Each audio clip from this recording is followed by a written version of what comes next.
Guardians, humanity's protectors, symbols of strength, of hope. But what happens when Guardians are corrupted? What happens when Guardians become tired, frustrated, hopeless? Welcome back, Guardians, to another Vanguard Report. Kaz PhD here. If you are seeing this broadcast, you are either the greatest hacker this system has ever seen, or you have decided to join our select group. Those who choose to explore the brightest and darkest corners of our destiny without malice, hopefully without corruption. This series of broadcasts will focus on an exploration of the darkness potentially found within Guardians, caused by everything from trauma to overt influence. Such a topic has been long rumored, but since I do not think the Tower is quite ready to make this conversation public, this series of broadcasts has been encoded, using engrammatic resequencing, Vex simulation and ontological technology, and paracausal energy, in order to keep these broadcasts between us. Anyone else viewing this video without the proper authorization will see a lore video dedicated to analyzing a recipe for hive soup, so if you wish to throw them off the trail, feel free to comment below on your seasoning of choice. In any case, let us continue. Ever since the founding of the last city, most Lightbearers have dedicated themselves to its defense, and thus the title of Guardian was born. For that is the main definition of a Guardian, a Lightbearer who protects humanity. The jurisdiction and responsibility of Guardians is not well detailed, nor documented. Simply, we protect humanity, and we follow the direction of the Vanguard, who bring us both intel and resources, sending us in strike teams to counter and investigate threats. Most of us act as free agents, members of one order or another. We all have different goals, different pursuits. Some stay sharp in the crucible or trials. Others continuously push deeper into enemy territory. Some are here for the glory, some for the loot. In any case, we are Guardians. They say a Guardian's work is never done. Some days that feels more true than others. I don't know about you, but there have been times when I felt like we were simply moving from one threat to another, without rest, or that we were simply grinding and performing repetitive tasks for no reason whatsoever. While Guardians seem to have a high degree of tolerance and, oddly, enjoyment of this, the toll can weigh on us. On top of that, Guardians are both the first and last line of defense, and the universe can be a terrifying place.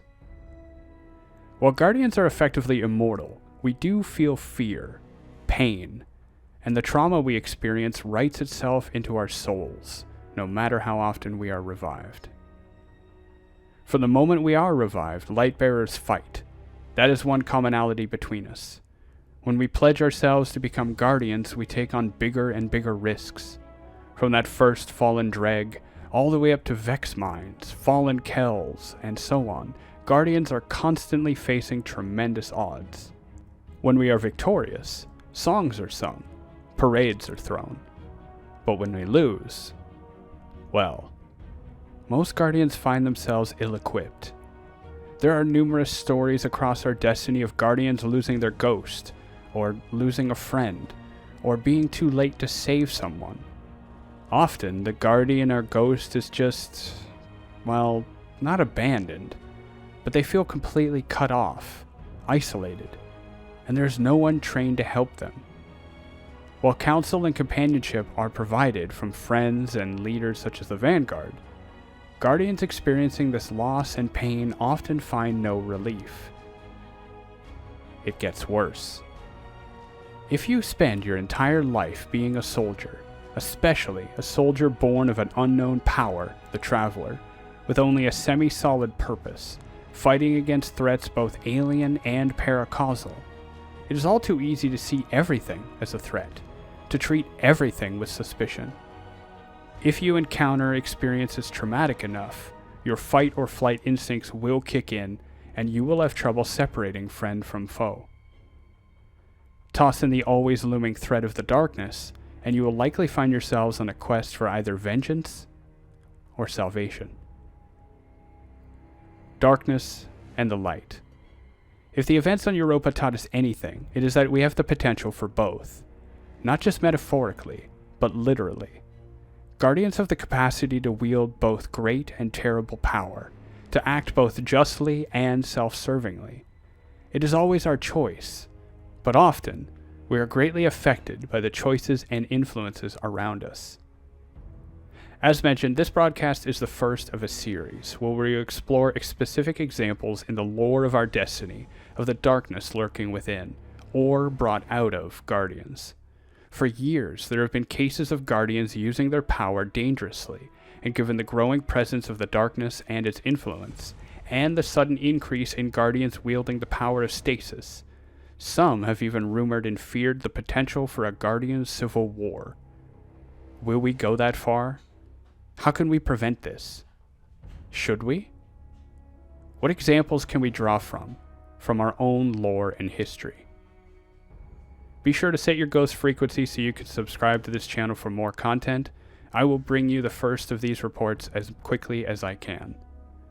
In the meantime, keep your eyes open, but do so with an open mind and a strong heart. You do not know what other Guardians are going through, what trauma they faced, what burdens they carry. As always, Guardians, be safe, be kind, and I'll see you all next time. Bye now.